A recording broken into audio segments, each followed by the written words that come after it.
Shalom, shalom et bonjour à tous et à toutes. C'est un plaisir pour moi de venir en ligne, de enregistrer une autre session dans ce que nous étudions dans le prophète Daniel, celui qui a prophétisé des centaines d'années d'avance. C'est vraiment superbe ce qu'il nous donne. Mon nom est Jackie Furman. Je suis avec les ministères Ariel Canada. Et puis, je vous donne l'enseignement ce matin.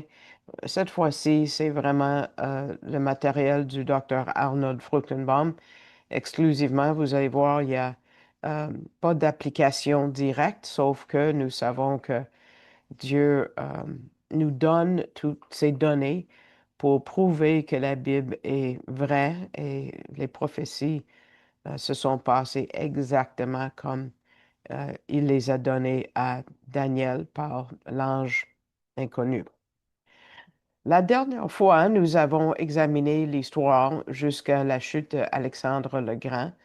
La majeure partie du reste du chapitre 11 traite de l'histoire de la Syrie, la Syrie, au nord, on va le mettre ici, la Syrie, dirigée par les Séleucides. Je vais prononcer les noms comme le mieux que je peux parce qu'il y a des noms étranges qu'on n'est pas habitué à utiliser. Et bon, ici, au sud, on va dire que c'est l'Égypte, parce que si vous regardez une carte, vous allez voir la Syrie dans le nord-est d'Israël et l'Égypte dans le sud. Donc, quand je parle de l'Égypte, je vais utiliser cette main-là, et quand je parle de la Syrie, ça va être en haut ici, juste pour vous donner une idée. Euh, L'Égypte a été dirigée par les Ptolémées. Euh, et puis, le verset 5 de Daniel 11, en passant, si vous n'êtes pas encore tourné à Daniel 11, rejoignez-moi dans vos Bibles. Le verset 5 et le reste de la section sont si détaillés que de nombreux exégètes juifs et païens ne pouvaient pas comprendre qu'ils avaient été écrits par Daniel au 5e siècle avant Jésus-Christ. Euh, Pourtant, ça introduit prophétiquement les conflits entre ces deux régions et une série de rois dans les deux régions. Il y a 6 rois ou princes, des fois ils sont appelés dans le sud, et 11 dans le nord. Et je ne vais pas détailler tous les noms et toutes les dates parce que je vais vous endormir. Donc, mais on va parler de ces conflits entre ces deux régions, la Syrie et l'Égypte, entre le verset 5 et le verset 20 de Daniel. Donc, ce que je vais faire, ça va être comme l'heure du compte. Sauf qu'on sait que tout est vrai, 100% vrai. Ce que je vais faire, c'est de simplifier. Vous n'allez pas trouver une traduction qui va exactement comme ce que je vais vous lire parce que j'ai trouvé ça assez difficile à comprendre même en anglais. Donc, j'ai pris une traduction très simple en anglais et je l'ai fait traduire en français. Je fais jamais ça. Mais c'était si détaillé et je voulais garder ça intéressant pour vous. C'est ce que j'ai fait. Donc, si vous voulez vous fermer les yeux, euh, libre à vous. Si vous voulez suivre comme vous pouvez, je vais nommer quand même les versets. Euh, Libre à vous aussi. Donc, dans le verset 5 de Daniel 11, ça dit, le roi d'Égypte, Égypte ici, sera fort. Un de ses généraux, cependant, sera encore plus fort et régnera sur un royaume plus grand. Verset 6. Après quelques années, le roi de l'Égypte conclura une alliance avec le roi de Syrie et lui donnera sa fille en mariage. Mais l'alliance ne durera pas et elle et son mari, son enfant et les serviteurs qui l'accompagnaient seront tous tués. Ça arrive souvent dans le récit qu'on va lire. Peu après, un de ses proches deviendra roi et il attaquera l'armée du roi de Syrie, pénétrera dans leur forteresse et les vaincra. Il rapportera en Égypte les images de leurs dieux, des milliers, et ainsi que les objets d'or et d'argent dédiés à ces dieux. Et après plusieurs années de paix, verset 9, le roi de Syrie se préparera à la guerre et rassemblera une grande armée. Et l'un d'eux euh, balayera, balayera comme un déluge et attaquera une forteresse ennemie. Et dans sa colère, le roi d'Égypte ira en guerre contre le roi de la Syrie et capturera sa grande armée. Euh, non, j'ai sauté le verset 9. Le roi de la Syrie envahira l'Égypte, mais il sera forcé de battre en retraite. Donc, on a sauté cette attaque. Verset 12. Au verset 11, on va reculer. Dans sa colère, le roi de l'Égypte ira en guerre contre le roi de la Syrie et capturera sa grande armée. Il sera fier de sa victoire et de nombreux soldats qu'il a tués, mais il continuera pas à être victorieux. Et le roi de la Syrie retournera rassembler une armée plus grande qu'auparavant, et quand le moment viendra, il reviendra avec une grande armée bien équipée vers l'Égypte. Alors, beaucoup de gens, verset 14, se rébelleront contre le roi d'Égypte. Et certains violents, il est en train de parler à Daniel, de votre nation, Daniel, se rébelleront à cause d'une vision qu'ils ont eue, mais ils seront vaincus. C'est qui ça? Vos peuples, votre nation, c'est les Juifs. L'ange parlait aux prophètes juifs. Historiquement, il y avait certains groupes de Juifs qui ont décidé de soutenir le roi du Nord contre les Égyptiens. OK? Continuons avec le verset 15.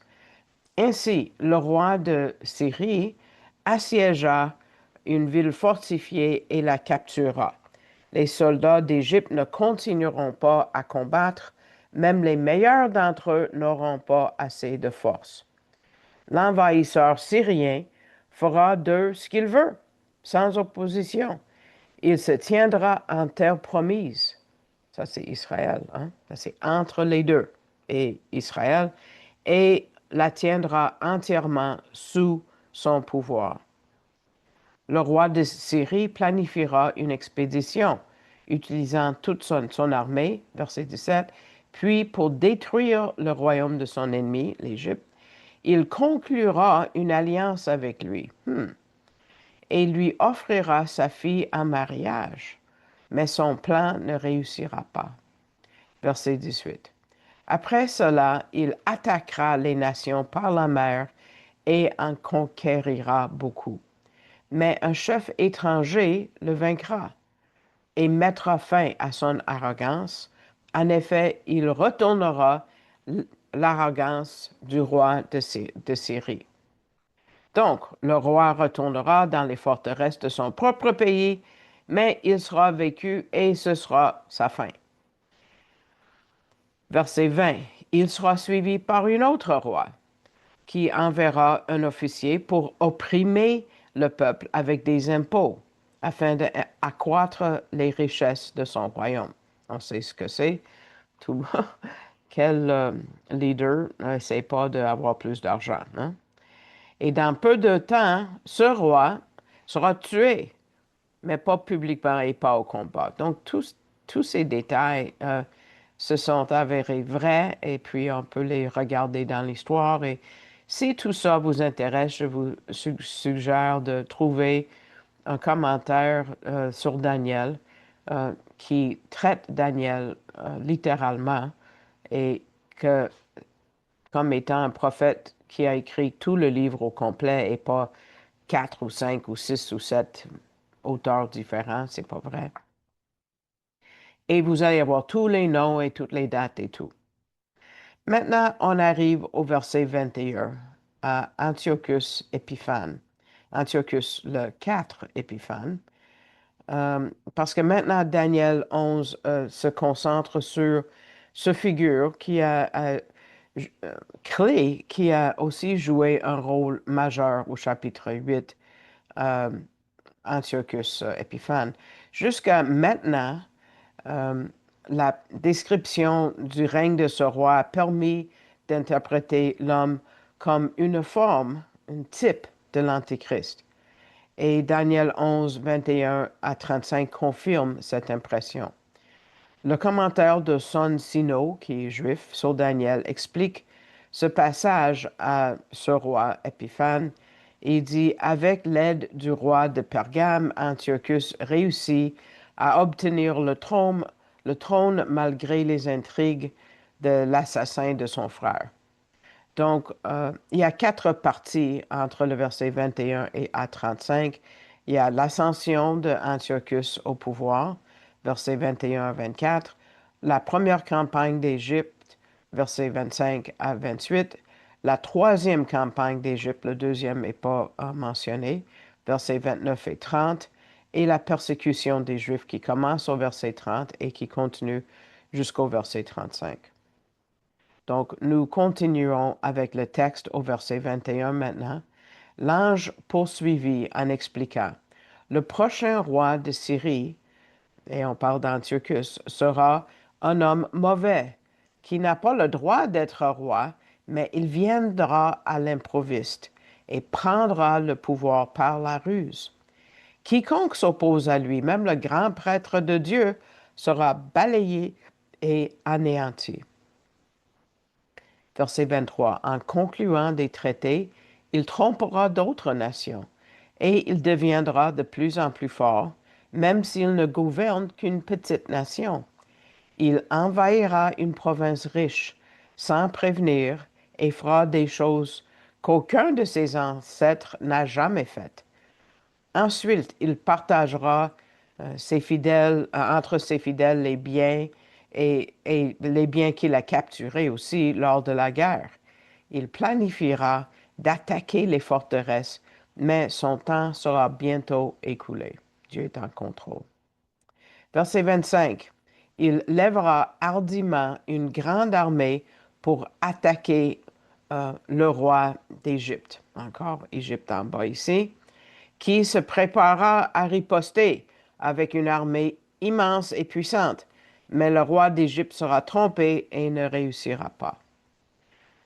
Ses plus proches conseillers le ruineront. Beaucoup de ses soldats seront tués et son armée anéantie. Alors, les deux rois assiederont pour manger à la même table, mais leurs intentions seront mauvaises et ils se mentiront.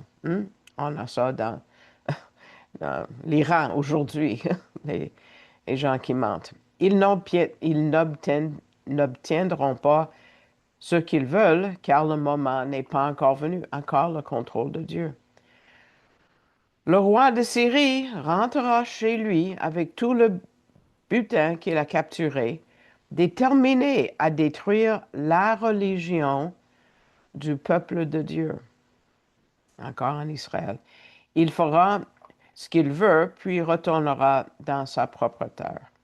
Il accomplit la prophétie selon laquelle il accomplira son plaisir en pillant la terre d'Israël.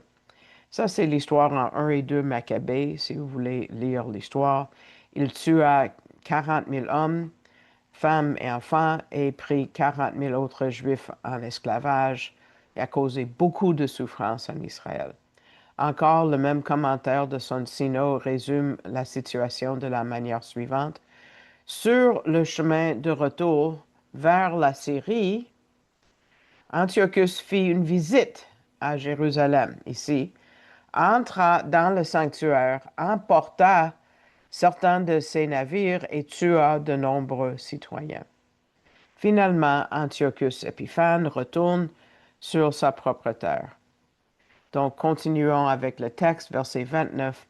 Plus tard, il envahira de nouveau l'Égypte, mais cette fois, les choses tourneront différemment. Maintenant, on va regarder la persécution des Juifs au verset 30b jusqu'au verset 35. Lorsque Antiochus Épiphane vit ses ambitions d'annexie d'Égypte seront contrecarrées, il devint encore plus agressif envers le peuple qu'il dirigeait déjà. Donc, sur son chemin de retour vers la Syrie, il s'arrêta de nouveau à Jérusalem et commença une persécution encore plus sévère du peuple juif. Et les révélations de l'ange couvrent cette période dans les versets 30 à 35, commençant par la persécution elle-même au verset 30. Les Romains viendront en navire. Peut-être vous avez un autre nom, mais ce sont les Romains. Viendront en navire et s'opposeront à lui, et il aura peur. Alors, il se retournera furieux et tentera de détruire la religion du peuple de Dieu.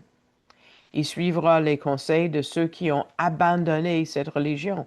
Donc, il y a des apostates chez les Juifs, comme dans toute autre religion, j'imagine, et eux se sont joints à Antiochus. Verset 31.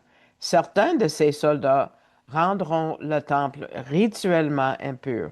Ils arrêteront les sacrifices quotidiens et elles placeront l'abomination qui cause la désolation. Donc ça décrit prophétiquement la persécution. L'histoire montre que Antiochus Épiphane fut attristé quand Rome a contrecarré ses plans d'expansionniste et à son retour en Sermie, il apaise ses frustrations en montrant une indignité envers envers le peuple de Dieu. Et quand ça dit Sainte Alliance, ça fait référence à la théocratie juive, qui est toujours sous le grand prêtre. Donc, dans sa colère, Antiochus a exécuté sans honte son programme contre les Juifs. Il a fait ce qu'il voulait. L'ange prédit qu'Antiochus reviendrait même, indiquant que le roi il viendrait plusieurs fois en Israël pour commettre les mêmes atrocités. Une partie, comme j'ai dit, de la population juive était devenue apostate.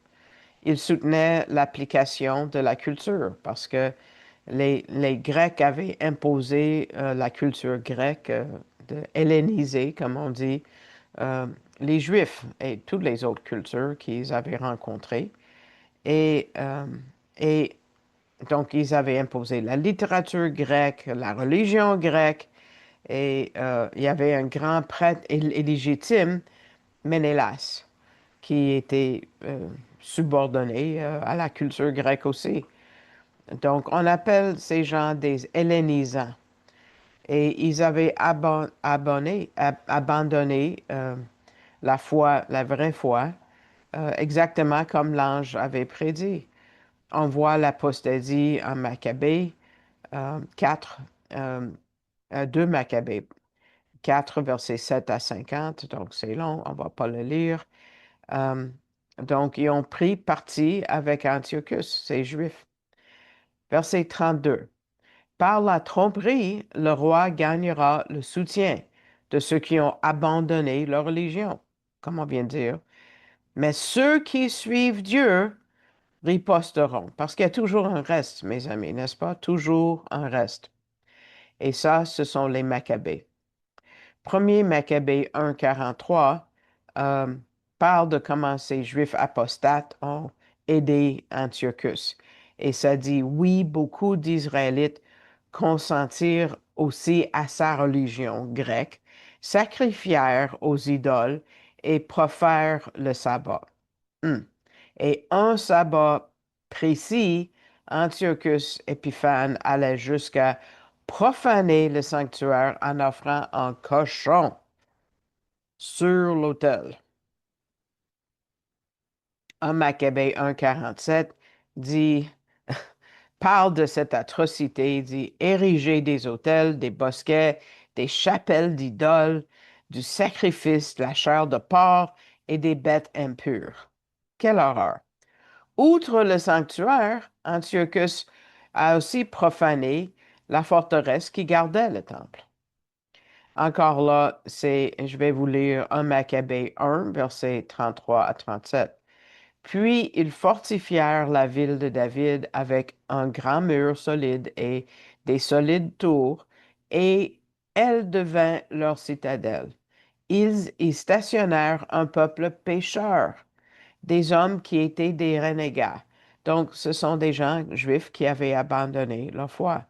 Ils renforçaient leur position. Ils emmagasinèrent armes et nourriture en recueillant le butin de Jérusalem et ils les gardèrent là et devint une grande menace, car la citadelle devint une embuscade contre le sanctuaire, un adversaire maléfique d'Israël en tout temps. Ugh. De chaque côté du sanctuaire, ils versèrent du sang innocent. Ils profanèrent même le sanctuaire. Ouf. Et selon le verset 31, Antiochus a retiré, il a arrêté le sacrifice continuel qui devait toujours être sur l'autel. Et cette cessation forcée du système de sacrifice est décrit dans 1 Maccabée 44 et 45. Je vais le lire pour vous. Et le roi envoya des lettres par messager à Jérusalem et aux villes de Juda. Il leur ordonna de suivre des coutumes étrangères à la terre, d'interdire les offrandes brûlées, les sacrifices et les offrandes à boisson dans le sanctuaire, les sabbats profanes et les fêtes. Donc, il érigea une image pour Zeus, le dieu petit d grec. Et ça, c'est l'abomination qui rend désolé. Ça, c'était dans le temple, le Saint-Temple. Et il a offert un cochon.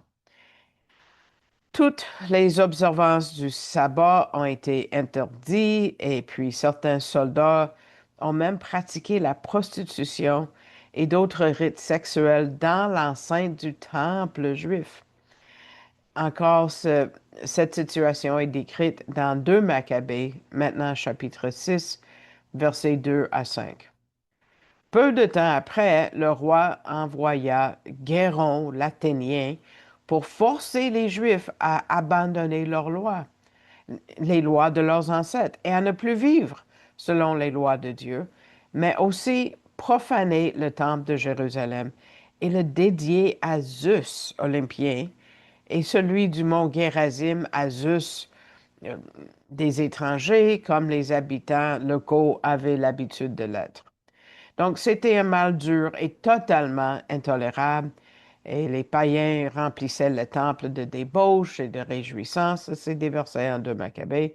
Ils s'amusaient avec des prostituées et entretenaient des relations avec des femmes, même dans les cours sacrées. Ouf, ils apportaient aussi des choses interdites dans le temple, si bien que l'autel était couvert d'offrandes abominables interdites par les lois. Et selon un commentaire rabbinique, la suppression des offrandes a duré 3 ans. Assez de ça, ça me dégoûte même de le réciter, ces versets-là. Au verset 32, maintenant retournons à Daniel 11, au verset 32 à 35, l'ange prédit comment les Juifs répondraient à ces atrocités. Yeah! Les bons gars dans les chapeaux blancs vont monter, en commençant par la montée des Maccabées au verset 32. Et ceux qui s'opposent cruellement à l'alliance, il les pervertira par des flatteries, mais ceux qui connaissaient leur Dieu seront forts et accompliront des exploits. Ça, c'est le reste fidèle d'Israël. Historiquement, Antiochus a fait la première partie de la prophétie en disant, parce qu'on a encore des Maccabées, que les apostats juifs ont se retourné contre leur propre peuple et ont agi mal contre l'alliance et ont même euh, encouragé les Grecs avec les flatteries, les pots de vin. En tout cas, c'était vraiment la corruption. Donc, en opposant un élément de la population contre un autre, il a pris le contrôle de toute la population. Puis, il éleva les apostats à des postes d'autorité. Ça, c'est comme Hérode le Grand, c'est un peu la même histoire. Ces plans ont amené à la révolte des Maccabées, eux qui connaissaient leur Dieu Et comme l'ange avait prédit, ils restèrent forts dans le Seigneur et se livrèrent à des exploits. Et finalement, ils vainquirent toutes les armées envoyées contre ils ont remporté la victoire, les Maccabées. Donc, finalement, on a ça en 2 Maccabées 8, chapitre 8 au 15, donc c'est long encore. Donc, regardons verset 32 maintenant de Daniel 11. Et les sages du peuple enseigneront la multitude. Ils tomberont par l'épée et par la flamme, par la captivité et par le pillage plusieurs jours. Donc, on a la chute des Maccabées. Parce que ça dit quand ils tomberont, ils seront aidés avec un peu d'aide, mais beaucoup s'uniront à eux par flatterie. Donc, les Maccabées ont réussi à libérer Israël des Syriens, mais ils ont payé un grand prix. Il y a eu 5 frères des Maccabées et aucun d'eux n'est mort des causes naturelles. 3 périront au combat et 2 moururent par trahison. Donc, tout a été accompli par la prophétie de cet ange. Euh, mais l'ange prédit que beaucoup s'uniraient à eux par flatterie, ce qui arriva. Parce que certains hellénisants rejoignirent les Maccabées en raison de leur succès. Les Maccabées réussissaient sans être d'accord avec la théologie ou les objectifs qui motivaient la rébellion. Et plus tard, les apostats réussirent à corrompre, pas les Maccabées, mais leurs descendants. Et leurs descendants sont devenus des plus grands hellénisants que ceux que les Maccabées avaient combattus. Donc, c'est souvent le cas que la deuxième génération, après les croyants, ne suivent pas. Donc, au verset 35a, la prophétie de l'ange concernant la révolte des Maccabées se termine par une description des desseins de Dieu. Certains de ceux qui sont sages tomberont pour les raffiner, purifier et les rendre blancs. Les sages étaient un groupe que... On a un groupe avec le même nom aujourd'hui, les Hasidim. Mais ce groupe de Hasidim ont disparu. Le groupe moderne a pris leur nom de ce groupe ancien. Mais ils voulaient essayer de les purifier pour les blanchir. Ce dessein divin est aussi mentionné dans Hébreux 11, versets 17 à 19 et Jacques 1, 3, parce que Dieu permet que la foi soit mise à l'épreuve et purifiée par la persécution et les épreuves. Donc, pendant que les tueries ont eu lieu, le peuple de Dieu a reçu peu d'aide, même si beaucoup de ceux qui les rejoignent le feront pour des raisons égoïstes. Verset 35, certains de ces sages chefs seront tués, mais à cause de cela, le peuple sera purifié. Cela continuera jusqu'à la fin, le temps que Dieu a fixé. Donc, on a une prophétie de transition qui va nous relier à la section suivante, parce que ça va passer de la discussion de Antiochus à l'Antichrist. Et Antiochus est un type de l'Antichrist. On l'a déjà vu au chapitre 8. Et ce qu'il a fait dans l'histoire, Antiochus a fait dans l'histoire, l'Antichrist va le faire dans l'avenir, dans le futur. Je devrais mettre ça au futur simple. Fera dans le futur. Donc, aussi difficile que cette persécution était, je vous ai décrit des choses terribles, ça va être encore une plus difficile épreuve dans l'avenir pour le peuple juif. Et la plus grande épreuve sera réservée au temps de la fin, qui surviendra à un moment désigné, c'est-à-dire dans le futur prophétique. Ça parle du temps fixé. Donc, Dieu réserve le temps du trouble de Jacob pour purifier son peuple. Donc, avant de entamer la discussion de l'Antéchrist qui commence au verset 36, on va le réserver pour la prochaine fois et on va vous souhaiter un shalom encore et j'espère que ça vous a béni, même si c'est un peu dur à suivre. J'ai essayé de vous aider avec la série, l'Égypte et tout ça, puis peut-être j'ai mis les mains devant le visage et tout, mais j'espère que ça vous a aidé à suivre un peu l'histoire.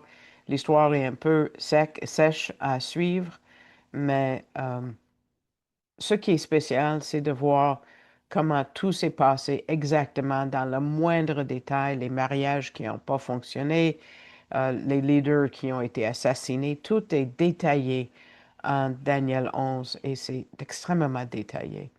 Donc, je vous invite à le lire dans votre traduction ou dans une traduction simple comme je viens de faire pour vous, mais on voit que Dieu est en contrôle. Et même dans les circonstances qui nous entourent aujourd'hui, oui, Dieu est en contrôle. Si vous aimeriez soutenir le ministère, je vous invite d'aller à Ministère Ariel, leur site web, euh, et puis vous pouvez faire un don électronique. Je remercie tous ceux qui me soutiennent fidèlement depuis des années maintenant. Je l'apprécie grandement. Si vous voulez avoir un avis chaque fois qu'il y a un nouveau vidéo qui est téléchargé sur YouTube, vous pouvez permettre que YouTube vous envoie des avis et ensuite vous abonner avec le bouton abonner euh, sur la page YouTube de Ministère Ariel Canada et vous pouvez le faire de cette façon-là. Et la prochaine fois, on va entamer et parler beaucoup de l'Antéchrist. Donc, jusqu'à ce moment-là, je vous souhaite shalom, shalom.